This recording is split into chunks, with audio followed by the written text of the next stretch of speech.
దాదాపు 96 గంటలు గడుస్తుంది. ఇప్పటికీ ఎస్ఎల్బీసీ టన్నెల్లో చిక్కుకున్న వారి ఆచూకీ లభ్యం కాలేదు. ప్రజెంట్ మనం ఎస్ఎల్బీసీ టన్నెల్ దగ్గర ఉన్నాము. టన్నెల్ దగ్గర పరిస్థితిని మన కెమెరామెన్ చూపించే ప్రయత్నం చేస్తున్నాడు.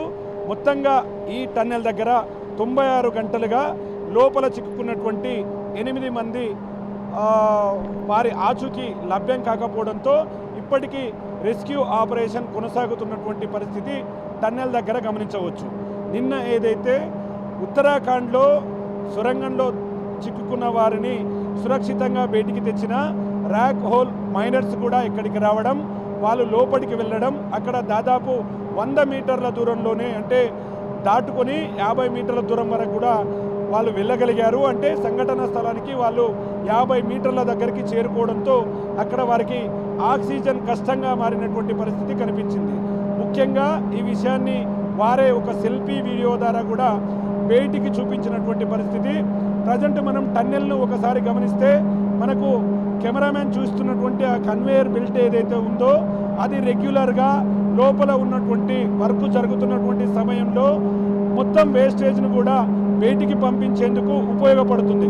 కానీ ప్రజెంట్ ఆ కన్వేయర్ బెల్ట్ పనిచేయకపోవడం, అదేవిధంగా ఎక్కడైతే 12 కిలోమీటర్లు దాటిన తర్వాత కన్వేయర్ బెల్ట్పై ప్రయాణం చేసి 1.5 కిలోమీటర్లకు చేరుకోగానే దాదాపు 5 మీటర్ల నుంచి 20 మీటర్ల మేర వరకు కూడా నీటితో కూడినటువంటి బురదంతా కూడా మేటలు వేసింది. దాని దగ్గరికి వెళితే చాలా ప్రమాదం అని చెప్పి ఇప్పటికే పలుమార్లు ఎన్డీఆర్ఎఫ్ సిబ్బంది కూడా చెప్పినటువంటి పరిస్థితి అక్కడ కనిపించింది. ఇక ముఖ్యంగా నిన్న దాదాపు 2-3 టీములు కూడా లోపలికి వేరావడం, అక్కడ పూర్తి స్థాయిలో పరిస్థితిని అంచనా వేయడం జరుగుతుంది. ప్రజెంట్ కెమెరామెన్ చూస్తున్నటువంటి ట్రాక్ అంతా కూడా ఈ ట్రాక్ పూర్తి స్థాయిలో ఇదే ట్రాక్పై లోపలికి వెళతారు. ఒక్కసారి ఆ ప్రదేశానికి చేరుకోవాలంటే దాదాపు 3 గంటల సమయం, అంటే పోయి రావడానికి 3 గంటల సమయం పడుతుందని చెప్పి కూడా ఇంజనీర్లు చెబుతున్నటువంటి పరిస్థితి ఇక్కడ కనిపిస్తుంది. సేమ్ ఇక్కడ మనం సొరంగం చూసినట్టుగా దాదాపు 20 మీటర్ల మేర బురద కూరుకుపోయి ఉందంటే పరిస్థితి ఎంత దారుణంగా ఉంటుందో అంచనా వేయవచ్చు. ఎందుకంటే ఇది అతిపెద్ద టన్నెల్. ఈ టన్నెల్ సుమారు 41 కిలోమీటర్ల మేర కూడా దోమలపెంట నుంచి ముఖ్యంగా నల్లగొండ ప్రాంతానికి కూడా వెళ్ళేటటువంటి పరిస్థితి మనకు కనిపిస్తుంది. ఇక ఓవరాల్గా రాత్రి మరొక టీం వెళ్ళింది. మరొక టీంకు సంబంధించినటువంటి సభ్యులు లోపలికి వెళ్ళారు. ఆ సభ్యులంతా కూడా తిరిగి ఈరోజు చేరుకోవాల్సినటువంటి అవసరం ఉంది. వారు వచ్చిన తర్వాత ఇక్కడ పరిస్థితి ఏ విధంగా ఉందనేది మాత్రం అంచనా వేస్తామని అధికారులు చెప్తున్నారు. ఈరోజు మరో ముఖ్యమైన విషయం, ఏదైతే 400 మీటర్ల పైన ఇన్సిడెంట్ ఉందో, ఇన్సిడెంట్ జరిగిన ప్లేస్ నుండి 400 మీటర్ల పైన ఉన్నటువంటి ఆ ప్రాంతాన్ని జియోలాజికల్కు సంబంధించినటువంటి ఒక బృందం పరిశీలించడానికి వెళుతున్నారు. అక్కడ సాయిల్ టెస్ట్ చేసిన తర్వాత కింద ఉన్నటువంటి మట్టిని తొలగించే పనులు చేయాల్సినటువంటి ఆదేశాలు జారీ చేస్తామని చెప్తున్నారు. ముఖ్యంగా 4 రోజులుగా కొనసాగుతున్నప్పటికీ ప్రజెంట్ టన్నెల్ దగ్గర ఎక్కడైతే టీబీఎం మిషన్ పార్ట్స్ను చిన్న చిన్న ముక్కలను కోయడానికి, కట్ చేయడానికి ప్రయత్నాలు జరుగుతున్నాయి. అక్కడ ఉన్నటువంటి మట్టిని మాత్రం ఎవరూ ముట్టుకోకూడదంటూ కూడా అధికారులు ఆదేశాలు జారీ చేశారు. ముఖ్యంగా నిన్న ఏదైతే జియోలాజికల్ టీం ఏదైతే ఉందో సంఘటన జరిగినప్పుడు లోపల ఉన్నటువంటి అక్కడ మట్టును ఏదైతే బురదను మట్టిని కూడా ల్యాబ్కు తీసుకువెళ్లారు. అంతకుముందు ప్రమాదం జరిగిన కన్నా ముందు కూడా ఉన్నటువంటి శాంపిల్స్ను తీసుకువెళ్ళి ప్రమాదానికి ముందు, ప్రమాదానికి తర్వాత భూమి పొరలలో వచ్చినటువంటి వ్యత్యాసాలను, అక్కడ ఉన్నటువంటి భూమికి సంబంధించినటువంటి లక్షణాలను పూర్తి స్థాయిలో అంచనా వేసిన తర్వాతనే అక్కడ ఉన్నటువంటి బురదను తొలగించాలి. లేదంటే బ్యాక్ సైడ్లో ఉన్నటువంటి బురద అంతా అక్కడ ఏదైనా మిస్టేక్ జరిగితే 20 మీటర్ల మేర 100 మీటర్ల మేర పెరిగిపోయిన బురద ఒక్కసారిగా మనుషుల మీదకి వచ్చి మరొక ప్రమాదం జరిగే అవకాశం ఉందని చెప్పి కూడా ఇంజనీర్లు, జియోలాజికల్ సిబ్బంది, ఎన్డీఆర్ఎఫ్ సిబ్బంది, రెస్క్యూ ఆపరేషన్స్కు సంబంధించినటువంటి అధికారులు చెప్పే సూచనలు చేస్తున్నారు. ఇక నిన్న ఏదైతే డాగ్స్ను కూడా లోపలికి తీసుకువెళ్లారో ఆ డాగ్స్ కూడా నైట్ బయటకు వచ్చాయి. అక్కడ ఎవరైనా మనుషులు ఉంటే వాటిని పసిగట్టే శక్తి సామర్థ్యాలు ఆ డాగ్స్కు ఉన్నటువంటి పరిస్థితి. తిరిగి ఈరోజు కూడా మరొకసారి ఎవరైతే ర్యాట్ హోల్ మైనర్స్ ఉన్నారో వాళ్ళు లోపలికి వెళ్తాం, అధికారుల సూచనల మేరకు అక్కడ రెస్క్యూ ఆపరేషన్ను కొనసాగించి వారి ఆచూకీ కనుగొనేందుకు తగిన ప్రయత్నాలు చేస్తామని చెబుతున్నటువంటి పరిస్థితి. ఇక ముఖ్య ముఖ్యంగా మేజర్గా ఒక అంశమే ప్రధానంగా అధికారులకు సమస్యగా మారింది. ఎవరు 4 రోజులు గడిచినా రెస్క్యూ పనులు జరుగుతున్నప్పటికీ వారి ఆచూకీకి సంబంధించినటువంటి పనులు మాత్రం జరగలేదు. ఎందుకంటే ఆ మట్టిని ముట్టుకుంటే పెద్ద ఎత్తున ప్రమాదం జరుగుతుంది, వస్తుంది మీరికి. కాబట్టి హార్స్ పవర్ ఉన్నటువంటి మోటార్ల ద్వారా దాదాపు 4000 లీటర్ల నీటిని నిమిషానికి బయటికి పంపించే ప్రయత్నం అయితే అధికారులు చేస్తున్నారు. మరి ఈ రోజు జరగబోయే రెస్క్యూ ఆపరేషన్ ఏ విధంగా ఉంటుంది, కనీసం ఈ రోజైనా వారికి సంబంధించినటువంటి ఆచూకీ లభిస్తుందా అని చెప్పి కూడా సర్వత్రా ఆసక్తి నెలకొన్నటువంటి పరిస్థితి ఎస్ఎల్బీసీ టన్నెల్ దగ్గర కొనసాగుతుంది. ఇప్పటి వరకు ఎస్ఎల్బీసీలో జరుగుతున్నటువంటి రెస్క్యూ ఆపరేషన్ల గురించి తెలుసుకున్నాం. కానీ ప్రజెంట్గా ఈ ప్రాజెక్టుకు సంబంధించినటువంటి వివరాలను పూర్తి స్థాయిలో చాలామందికి తెలియజెప్పే ప్రయత్నం చేస్తుంది బిగ్ టీవీ. ఎగ్జాక్ట్గా మనం ఉన్నటువంటి ఈ లొకేషన్ దోమలపెంటకు దిగువన 4 కిలోమీటర్ల దూరంలో ఉన్నాము. ప్రజెంటు ఎస్ఎల్బీసీ టన్నెల్ బ్యాక్గ్రౌండ్లో చూడొచ్చు.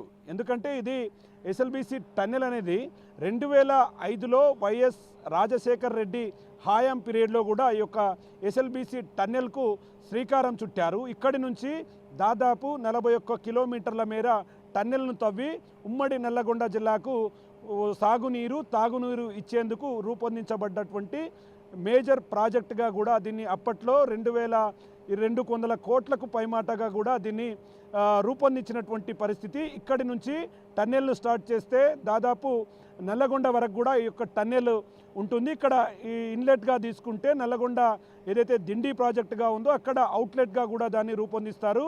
ఇక్కడ మనం విజువల్స్లో చూస్తే ఆ టన్నెల్ కింది నుంచి కూడా పైభాగాన్ని మనం ఒక్కసారిగా గమనిద్దాము. ఎందుకంటే పైభాగం అంటే ఎక్కడైతే టన్నెల్ ఉందో ఆ ప్రాంతం మొత్తం కూడా చాలా హైట్ ప్రాంతం ఉంది. ఎందుకంటే ఇదంతా కూడా మొత్తంగా నల్లమల్ల అటవీ ప్రాంతంలో శ్రీశైలం బ్యాక్న ఉండేటటువంటి వాటర్కు ఆనుకొని ఉన్నటువంటి ప్రాజెక్టు.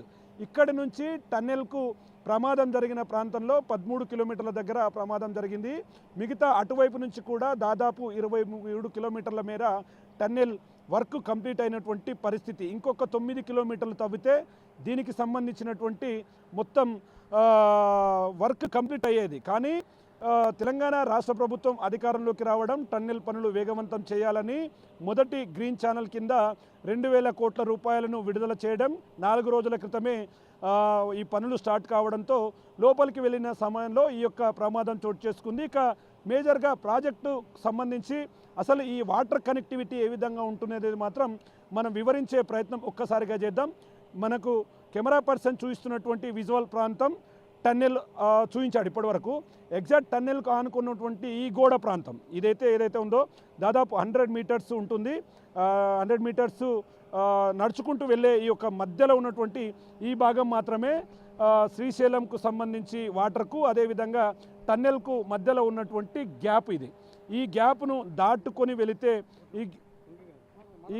దాటుకొని వెళితే మొత్తంగా మనం బ్యాక్లో శ్రీశైలం వాటర్ను చూసే పరిస్థితి కనిపిస్తుంది. ఇక్కడ మనం చూడొచ్చు ఈ ప్రాంతం అంటే ఈ మిడిల్లో ఉన్నటువంటి ఇది మాత్రమే దాదాపు 100 మీటర్ల డిస్టెన్స్లో మాత్రమే శ్రీశైలం బ్యాక్ వాటర్ ఉంటుంది. మన శ్రీశైలం బ్యాక్ వాటర్ను కూడా మన కెమెరా పర్సన్ చూపించే ప్రయత్నం చేస్తాడు. ఎందుకంటే ఇక్కడ మనకు బ్యాక్లో కనిపిస్తున్నటువంటి ఈ ప్రాంతం అంతా కూడా మొత్తంగా నల్లమల్ల అటవీ ప్రాంతానికి దగ్గరగా ఉన్నటువంటి ఈ యొక్క శ్రీశైలం జలాశయానికి సంబంధించినటువంటి వాటర్ను చూస్తున్నాం. ఎందుకంటే టన్నెల్ చాలా లోతులో ఉంది, వాటర్ చాలా పైకి ఉంది.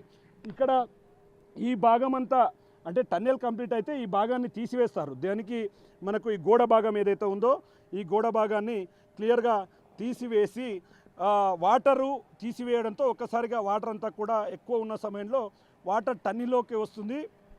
గ్రావిటీపై ఆధారపడి ఈ యొక్క ప్రాజెక్టుకు సంబంధించినటువంటి మొత్తం రన్ అయ్యేలాగా కూడా డిజైన్ చేసినటువంటి పరిస్థితి ఇక్కడ కనిపిస్తుంది. ముఖ్యంగా ఏదైతే శ్రీశైలం జలాశయం ఎక్కువ పెద్ద మొత్తంలో నిండినప్పుడు మధ్యలో ఉన్నటువంటి ఈ భాగాన్ని తీసివేస్తే ఓవరాల్గా దీనికి సంబంధించినటువంటి వాటర్ దానంతట అవే లోపలికి వెళుతూ నల్లగొండకు వాటర్ చేరుకునే విధంగా దీన్ని డిజైన్ చేసినటువంటి ఒక ప్రాజెక్టు.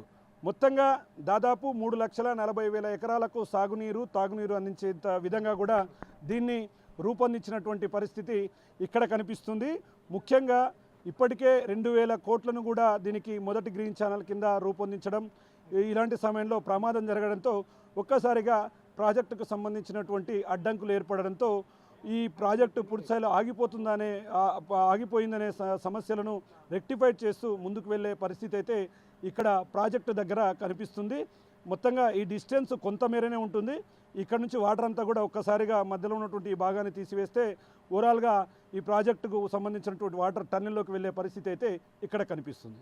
ఎస్ఎల్బీసీ టన్నెల్లోకి మరొక లోకో ట్రైన్ వెళుతుంది. ఆ లోకో ట్రైన్లో ఎలక్ట్రికల్ అసిస్టెంట్లతో పాటు మిగతా ఇంజనీర్ సిబ్బంది కూడా ఎస్ఎల్బీసీ టన్నెల్లోకి వెళ్తున్నటువంటి దృశ్యాలను మనము కెమెరాలో చూడవచ్చు.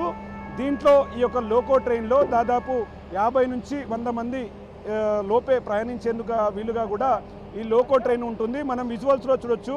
ఇంజనీర్లతో పాటు అధికారులు వారంతా కూడా లోపల వారిని సురక్షితంగా తీసుకురావాలనే ప్రయత్నాలు జరుగుతున్నాయి. మెయిన్గా ఎవరైతే వర్క్ చేయడానికి లోపల వెళ్తున్నారో వారంతా కూడా మనకు ట్రైన్ పైన కూడా కొన్ని పరికరాలు కనిపిస్తున్నాయి. ఎందుకంటే లోపలికి వెళ్ళినప్పుడు ఆ బురదను తీయడం, మరి అదేవిధంగా బురదను దాటుకుంటూ వెళ్ళే క్రమంలో థర్మాకోల్తో సంబంధించినటువంటి ఒక సీట్లను ఏర్పాటు చేశారు. వారంతా రెగ్యులర్గా వర్క్ చేస్తున్నారు. ఎంత భయం ఉన్నప్పటికీ రెగ్యులర్గా లోపలికి వెళ్తున్నారు. వాళ్ళ కోసమైతే ఇదంతా కూడా కొనసాగుతుంది. దాదాపు 4 రోజులు గడిచింది. రెస్క్యూ టీములు ఆపరేషన్ను కొనసాగిస్తూనే వస్తున్నాయి. ముఖ్యంగా టీబీఎం మిషన్ దగ్గర ఎదురవుతున్నటువంటి ఆటంకాలుగా ఉన్న మేజర్ ఆ పార్ట్స్ అనేవి కూడా ఎలక్ట్రికల్ వెల్డింగ్ వర్క్స్తో వాటన్నింటినీ కట్ చేస్తూ ముందుకు వెళ్ళేలాగా, అంటే మార్గాన్ని క్లియర్ చేస్తూ ముందుకు వెళ్ళేలాగా కూడా ప్లాన్ చేస్తున్నారు. ఇప్పటికే ఒక టీం లోపల ఉంది, తిరిగి ఇంకో టీం లోపలికి వెళ్తుంది. ఖచ్చితంగా ఈరోజు ఈ వాటర్ను ఎక్కువగా రావడాన్ని అరికట్టడంతో పాటు టీబీఎం మిషన్ దగ్గర అక్కడ ప్రమాదం జరిగినటువంటి చోటుకు చేరుకునేందుకు పాడైపోయినటువంటి చెల్లాచెదురుగా పడి ఉన్నటువంటి టీబీఎం మిషన్లకు సంబంధించినటువంటి మెటీరియల్ను కట్ చేయడానికి ఇప్పుడే టీం వెళ్ళింది. మొత్తంగా నిన్నటి నుంచి మేజర్గా ర్యాట్ హోల్ మైనర్స్ కూడా లోపలికి వెళ్ళడం, వాళ్ళు దాదాపుగా ఆ ప్రాంతానికి చేరుకోవడంతో పాటు అక్కడ ఏదైతే ఆక్సిజన్ లెవెల్స్ లేవు, కొద్దిగా తక్కువగా ఉంటున్నాయి కాబట్టి తిరిగి వచ్చి మళ్ళీ మేము ఉన్నత అధికారుల ఆదేశాల మేరకు లోపలికి వెళతామని చెబుతున్నటువంటి పరిస్థితి ఎస్ఎల్బీసీ దగ్గర కనిపిస్తుంది. ఇప్పటికే లోపల చిక్కుకుపోయినటువంటి 8 మంది వారి కుటుంబ సభ్యులు సైతం కూడా ఇక్కడికి రావడం జరిగింది. తమ కుటుంబ సభ్యులను తమకు అప్పచెప్పాలని చెప్పి కూడా వాళ్ళు కన్నీరు మున్నీరు అవుతున్నారు. ఇక ముఖ్యంగా ఈ యొక్క ఆపరేషన్కు సంబంధించి ఇప్పటికే రాష్ట్ర మంత్రులు ఉత్తమ్ కుమార్ రెడ్డి, జూపల్లి కృష్ణారావు, డిప్యూటీ సీఎం అందరూ కూడా ఎప్పటికప్పుడు పరిస్థితిని అంచనా వేస్తున్నటువంటి పరిస్థితి. ముఖ్యంగా గంటలు పెరుగుతున్న కొద్దీ లోపల చిక్కుకున్న వారి ఆచూకీ లభ్యం కాకపోవడంతో వారిపై ఆశలు సన్నగిల్లుతున్నటువంటి పరిస్థితి ఇక్కడ కనిపిస్తుంది. ముఖ్యంగా లోపల నైట్ విజన్ కెమెరాతో పాటు టన్నెల్కు సంబంధించినటువంటి బ్లూ ప్రింట్ను కూడా తీసుకొని అధికారులతో సమీక్ష సమావేశాలు నిర్వహిస్తూ వారిని రెస్క్యూ చేసేందుకైతే ఆపరేషన్ నిరంతరాయంగా కొనసాగుతున్నటువంటి పరిస్థితి ఎస్ఎల్బీసీ దగ్గర కనిపిస్తుంది. ప్రజెంట్ ఎస్ఎల్బీ దగ్గర సిచ్యువేషన్ ఈ విధంగా ఉంది. ఎస్ఎల్బీసీ దగ్గర కొనసాగుతున్న రెస్క్యూ ఆపరేషన్లో పాల్గొంటున్న ర్యాట్ హోల్ మైనర్స్ పైనే అందరూ దృష్టి సారిస్తున్నారు. వారికి ఇక్కడికి వచ్చిన వెంటనే ఒక్కసారిగా వారి మీదే అందరి దృష్టి పడిందని చెప్పవచ్చు. నిన్న మొత్తంగా 15 మీటర్ల దూరం వరకు కూడా వాళ్ళు వెళ్ళాము స్పాట్లోకి అని చెప్తున్నారు. ప్రజెంట్ దగ్గర ఆ రెస్క్యూ టీంలో పాల్గొన్న వాళ్ళలో కొంతమంది మన దగ్గర ఉన్నారు. వాళ్ళతో మాట్లాడదాం అసలు ఏం జరిగిందనేది. భాయ్ బోలియే ఆప్ లోగ్ కల్ అందర్ చలే గయే పూరా ఓ కైసే హై పూరా अंदर कैसे है क्या बोल रहा? सर हम अंदर गए थे, सब 11 के 11 लोग गए थे और रस्सा बांध के गए थे। एनडीआरएफ टीम भी हमारे साथ गई थी, वो हमारे पीछे पीछे चल रहे थे और हम अपने सब रस्सा बांध के हम पहुँचे। 100 मीटर जो दूरी थी वहाँ पहुँचे, उन्हें भी बुलाया। वहाँ पे देखा हमने तो जो ब्लॉक लगा हुआ ऊपर बनते हुए जा रहा है, वो हमसे थोड़ा सा ऊपर ही था। लूज हो रहे सारे, आगे आगे जाके सब लूज हो रहा है और पानी उसमें गिर रहा है और बहुत इमोशन, इतना खतरा है उसमें बहुत। मगर एंड पे हम पहुँचे, उससे 2-3 मीटर पीछे रह गया था मैं रात को, और नसीम भाई भी थे, इरशाद भाई भी थे, और भी थे हमारे सब। ये फिरोज कुरैशी भी वहीं थे और एनडीआरएफ वाले भी हमारे साथ साथ पीछे पीछे हमारी हेल्प को चल रहे थे। और हमने देखा बहुत परेशानी आएंगी, अभी दिक्कतें आ रही हैं, मगर देखते हैं अभी, क्योंकि अभी हमें उनका मूवमेंट कोई दिखाई नहीं दिया है। अब वो दिख जाए तो हम उन्हें बचाते, अब दिखे नहीं तो हम कहाँ से बचाते उन्हें। कल पूरा इधर पूरा आने वाले आदमी, पूरा ऑफिसर्स, पूरा आपका पूरा मदद देने के लिए आपके रेस्क्यू ऑपरेशन पे सोच रहा, ये आ गया पूरा, ये हो जाता, आपका पूरा विश्वास है बोल के बोल रहा। अब आज जा रहा कैसे ऑफिसर्स का इंस्ट्रक्शन से जा रहा, क्या चल रहा आज? सर हमारे जो कलेक्टर साहब हैं उन्होंने हमें बुलाया है, और जो वो हमें आज्ञा देंगे हम वैसे ही तुरंत चल देंगे। अब उनकी हमें इजाज़त का वो है, वो हमें इजाज़त दें और हम फिर उस काम को आगे बढ़ाएं। जब तक उनका कोई जवाब नहीं होगा हमारा कोई वो नहीं है। వాళ్ళు ఇంకా అంటే వీళ్ళ టీంలకు సంబంధించినటువంటి ఇద్దరు లోపలికి వెళ్ళారు, వాళ్ళు వచ్చాక చూస్తామంటున్నారు। ఇక్కడ వెళ్ళిన వారిలో ఇతను కూడా ఉన్నాడు। आपका नाम क्या भाई, आप कैसे तक चले गए, क्या देखा, आपका टीम के साथ काम करने को कैसे क्या बोलती? मेरा नाम नसीम है और हम सब दिल्ली से ही आए हैं। काम करने के लिए तो गए थे, रात देखने भी गए। देखने में तो जो मुन्ना भाई ने बताया सब कुछ ऐसा ही होगा, क्योंकि वहाँ पे पूरा मलबा भरा हुआ है, कम से कम होगा 300 मीटर तक। मशीन के पिछले हिस्से तक हम वहाँ पर गए, मशीन का पिछला हिस्सा दिख रहा है हमको, पर पूरा आगे का कुछ नहीं दिख रहा, मट्टी मट्टी है। अब वो 2 आदमी और गए, हमारे एनडीआरएफ की टीम भी गई है। अब उनके आने के बाद ही मोमेंट पता चलेगा आगे कुछ हासिल हुआ, कुछ दिखाई दिया या नहीं दिया। थोड़ा ऑक्सीजन का प्रॉब्लम है बोल के बोल रहा, रात में एक वीडियो भी चला दिया ना, वो सही क्या चल रहा? देखो 14 किलोमीटर की टनल है, ऑक्सीजन का थोड़ा बहुत तो लाइट प्रॉब्लम है, आएगा ही, पर इतना नहीं है। पर आदमी थोड़ा बहुत रुक सकता है, काम कर सकता है, इतना है। क्या क्या हो रहा रात में? ऐसा है वहाँ पे अंधेरा है, लाइट है नहीं उस साइड, जिस साइड हम गए थे। पानी ऊपर से गिर रहा है, पानियों की आवाज़ आ रही है, और जो साथ में एनडीआरएफ टीम भी थी वो हमसे जल्दी जल्दी बोल रहे थे चलो यहाँ से वापस। मेरे साथ वाला भी बोलने लगा चलो भाई एंड हो गया, फटाफट निकलो, क्योंकि ऊपर जो था वो बहुत खतरा है। Okay okay. हमें उस खतरे को ना देखते हुए हम आगे बढ़े। क्यों बढ़े? हमें उनका कोई मूवमेंट दिखाई दे या उनका हाथ या ऊपर नहीं कुछ भी। देखा तुम्हें? हाँ, हम ऊपर पे हम देखा हमने, मगर हमें वो दिख रहा था ये गिर भी सकता है, फिर भी हम उनके चक्कर में आगे बढ़े। हमने कोई उनका हाथ दिख जाए, हमें उंगली दिख जाए या उनका कोई मूवमेंट आ जाए तो हम उन्हें लेके जाएं, मगर जब हमें कोई नहीं दिखा तो हम वहाँ से रिटर्न आ गए, क्योंकि हम भी अपनी जान खतरे में जब डाले, जब हमें सामने वाला बचता हुआ दिखे। हमारे इस टाइम हमें दिख नहीं रहा था वो, अब दिखता तो हम लाते ज़रूर। अब हम सोच रहे हैं टीबीएम मशीन है, उसका बैक फ्रेंड है, उस पर हम इस्तेमाल अब प्रोसेस उस पर लगाएंगे। वो हमें उसके अंदर मिलता है तो ठीक है, नहीं तो फिर और फिर कलेक्टर साहब जैसे कहेंगे वैसे करेंगे। 3 दिन में पहले 3 दिन में कुछ एनडीआरएफ है और कुछ रेस्क्यू टीम्स है, वो पूरा तक 50 मीटर्स सामने को नहीं जा रहा है अब तक। कल एक ही दिन में आ गए पूरा स्पॉट के लिए। आप कितने दूर है, आप स्पॉट के लिए कितने दूर गए आप लोग? नहीं, स्पोर्ट्स तक हम पहुंच गए हैं, स्पोर्ट्स तक पहुंच गए थे, जहाँ पे पूरा गिरा है वहाँ तक पहुंच गए हैं। हाँ, पहले नहीं गए थे और ठीक भी नहीं गए थे, तो वहाँ पर आगे बहुत ही खतरा है, हकीकत है उसमें। वहाँ पे हम चले गए, ठीक है, रिक्स लेके, पर काम करना पॉसिबल नहीं है, वो कभी भी गिर सकता है आगे और भी, क्योंकि पानी बराबर चल रहा है। जब तक पानी चलता रहेगा तो कभी भी गिर सकता है, और लटक भी रहा है, काफ़ी पत्थर भी लटक रहा है। जो हमने वो लगा रही है मशीन, वो ब्लॉक, वो भी काफ़ी टेढ़ा मेढ़ा हो रहा है, तो कभी भी गिर सकता है। काम करना रिक्स है काफ़ी, उसको पक्का करके काम करना है, तो उसमें काफ़ी लंबा प्रोसेस है। इस चक्कर में काम अभी देख रहे हैं कितनी जल्दी हो सकता है, ये कोशिश में लगे हुए हैं।